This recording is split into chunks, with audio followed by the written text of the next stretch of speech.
Yeah, Mbaka nwanne nwoke daalụ. Ndewo. Aja anyị gbagba agolu maka ebe ma Chukwu okike abịa mana ihe kere Igbo mere anyị cheji bụrụ nwanne na-asụ ofe asụsụ. Agbagolu maka ebe. Now, ọ na-ewute gị. Mana ma agwagwa ụmụ Igbo side ọ na-esi ewute gị. Maka na ekwu okwu arenji a isokwa na onye isi. Yes. Ebido mbewa adoration from Park Lane. Ego onye mgbe bụ maka nọmba nke First Bank n'isi. Then, ma mgbe esechere permanent site dịka stadium ndị ọcha ebe ya agba bọọlụ. Ekowere m ya na be m. Eso mkwafe permanent site. Ihe ọ na-abịa ekonuko na adoration na ebunye ewu ichi elu na onye ngwụrụ agawa gị ije. Mbaka arenji ka ọ. Enogide bunye nke na onye kpuru isi afọ agụ ụzọ na adoration arenji. Henanụ? The only thing in I mean keep the same mother I forgive him, could only be fine. You know, on a pattern car. And what pattern of the day, a bunyo which you know, Gawagiji, in on a car. You will be a sign out about the gateway. Yes, and we keep on my day, but my batonagi. Manaki was here. Manaki put as a wise say, now by the Bible, where all of them arrange it. Scam.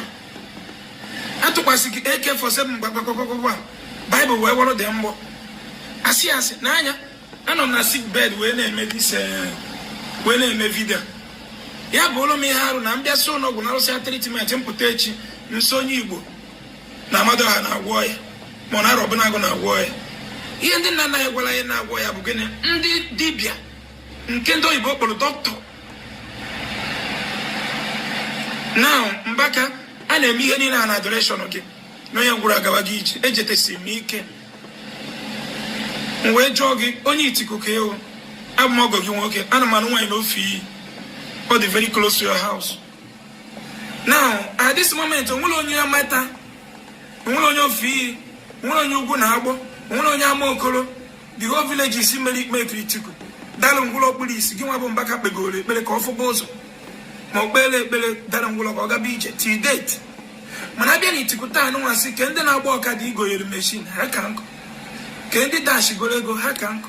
That is reality. Ndị ebe a ka nchọ ka anyị nụrụ ka anyị kwụsị deceive ndị be anyị ka mgbesị gị ihe na-ewe gị iwe ama m onye na-agwa evangelist nwa bebi nwa virgin ọ fụchara ha ncha mechie ha ncha virgin ọ mara nwaanyị ọnya nwa ka ị na-agwa mana ọ na-aka akọ nwaanyị ya dị na-ekwu ndị iji agwarị mana ọkpọ ọkụ kịta ihe niile Igbo ji biri aka brainwash in the name of Christianity n'idere ekpere maka onye Igbo ekpere mezi onye Igbo bụrụ onye ahịyọ na-nwachi ha ncha kịta nwana ya nwa bebi na-amara nwaanyị nwa virgin ife na-abịazi adoration gị kịta nwa onye ga-eti aka 1 million ọpụta nwoso ya isi so almost na okpokorogo kọstọma gị niile onye nwa na-ewute gị maka ife ị na-eme ka ọ na-emekwa nwere dị iche mgbe nke fada ihe dak nke wuru ewu na-ele ọ bịakwara ọdịkwa ka gị nwa bịara chịkọrọ kọstọma mgbe ahụ so ihe na-eton by ton kịta ụtọn ya ibren wash ndị be anyị so ya wutezina gị o nwere ihe dị iche gị na ya na-abụ unu nwere idea na aha Jizọs nọ scam so anyị nwakụ n'ichi ya azụ na omenala bịkọ na omenala gwara ya eziokwu gwa anyị ihe amadụ ha na-alụ nọọ nsọ a na ka ọ na-asọ gwa anyị ebe ọ na-arụdobe ọrụ mana ụnụ bịa sị na Jizọs ga-eme nke a kịta ya ajụọgụ na ajụjụ gosi anyị onye vileji onye ụga gosi anyị onye ụmụ uche onye ụmụ nze onye ekwuru ọbịa onye na nke ebe a onye agụlụzi Igbo dalụ ngwụrụ ọga dị iche anyị tụrụ gị jụ kwestion gosi anyị onye ngwere sosi anyị na-enweta n'aka unu bụ ihe mgbu nke TB Joshua unu collapse gbuo ụmụnne anyị ndị Igbo gbuo almost 200 and something people. Adoration nke gị kwa azọgburu mmadụ 14 ndị na-anwụ na adoration gị anyị macha villages fa ngwa kedu village onye kpụrụ isi gwọrọ ya through your own adoration no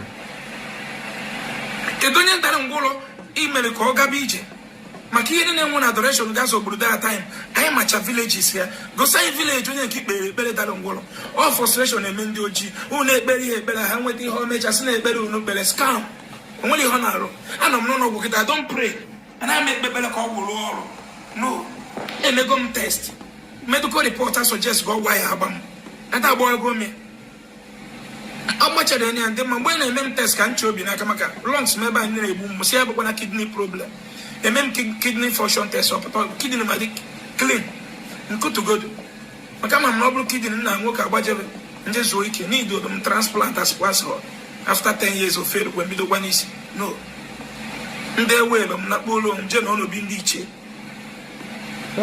mana unu mere onye afọ ya zara aza unu na-eme ka ịghọta na ihe mere eme na ihe mere eme na ihe mere eme iku na-ejugo na nke nwanne anyị nwoke nke nọ n'uke azaman nke ji azaman ma lọkịta onwere akaụntụ nọmba onwe fọrọ onwe m akaụntụ dị Canada ma US ma London ma Norway azaman ka eji mara ya kịta Reverend Father azaman nke nọ n'uke na-agba wo ka nkịta mgbe azọgbu mmadụ na adoration nke azọgbu mmadụ 18 so pains ka anyị na-enweta from unu mmadụ 18 na-anwụ na nke amasị ebe na ife ncha villages fa ngwa kedu ndị unu gwogolo ya na anyị chọkwara ifu village fa ife na-enwe na nke TB Joshua amacha village fa unu bụ m Igbo ebere unu na-eme elu m ihe ndị ụka megwakwa na maka nsi ifunu n'anya tụrụ Igbo love themselves mmerụ ndị ụka egbugo ndị mmadụ karịa Boko Haram free ndị fada niile ha ncha murderers ndị ogbu mmadụ enweghị Jesus anywhere to heal your disease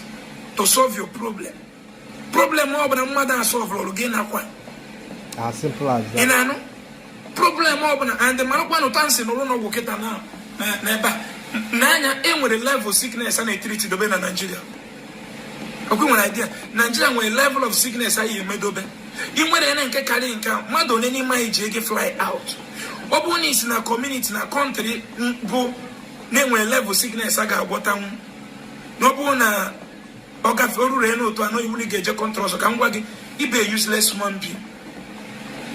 I actually very useless. I am useless human die useless being when he jame. Yeah, but chaff people that can die at any moment.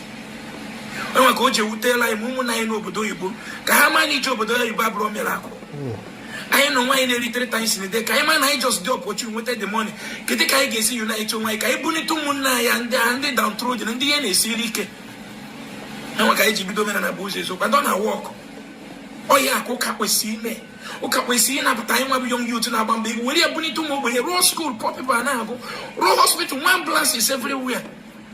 Oto awada de ketas na bishop nyeli wusi. Sitaya street awada ni ne kangwa gezo. Ya to ya de gebido to ego. Ya den kana face to face atu ego. Ata ya do also. Okay, we a very big role to play in our life, our better man. Because na frustration na in a new ego. Moye na tafufu. Moye na derono. So again, when I work at the modern arrangement, I work it. Now of the highest arrangement. When Africa, I work every black man will so. About just letting doka. How am I solving your problem? Join no men and abuse is open and they buy solve our problem practical, physical. One poison or bona. Madunyagi head acidic and I hear the poisonous in one to tabby lungs or kidney keta bleed when now. When one poison mother and your mother, I had 3 days, 4 days, 1 week, 1 month, or brought poison brother. Up by his eyes, I check him with heart failure, check him with kidney problem, check your other medical things, name up by mother's ass. I woke up to 6,000 people, or you want to go him to Jeruna was not free enemy. I was a staunch Christian before Mugu. I am Moyana Osophagus. Mbaka my adoration of Gumba, Bula Jabuaka come now. Ina convince ina walafa na warrior no healing water ini na the home mani obo drinking water yes kedo yo na go ba go mmiri na go gi nwo ya nka hana unu chabu ofie so obo maka no na customer na ewute gi ye wutezi na gi na isogbu eme oh kama na patani nke ya gada chizoku gi nwa no Canada na no gi nwa na America gi nwa na Europe not what isi ka akpochi gị na-agbajeri these ministries maka Chineke ego ka agi we reach a mother gets all the way from Canada they were Lagos ni na be ekpe they were no na be ekpe ifela na emekwa gị yes all frustration how man solve here no lana nyo ogo ndụmọdụ mana ife ga-eme ka ọ dị mma enwere Jesus na-enye mmadụ ndụ ndị nna nna ya dụago ndụ gbuo before ndị ọcha kpụrụ ndị nna nna ya elechi weta Jesus nya ka wee merie mụ na gị anya na by factor adro or adro ihe onye Igbo hope ka ọ bụrụ mmadụ bụ Jizọs join no mere na bụ ụzọ ka ihe hope unu n'onwe anyị ka anyị ga-esi jee fụta agịta na ihe niile na-abịa ọgbakọ mere na bụ ụzọ eziokwu na-eje treatment na ọnụ ọgwụ free obere oge na anyị ga-arụta skuul fụ ụmụaka anyị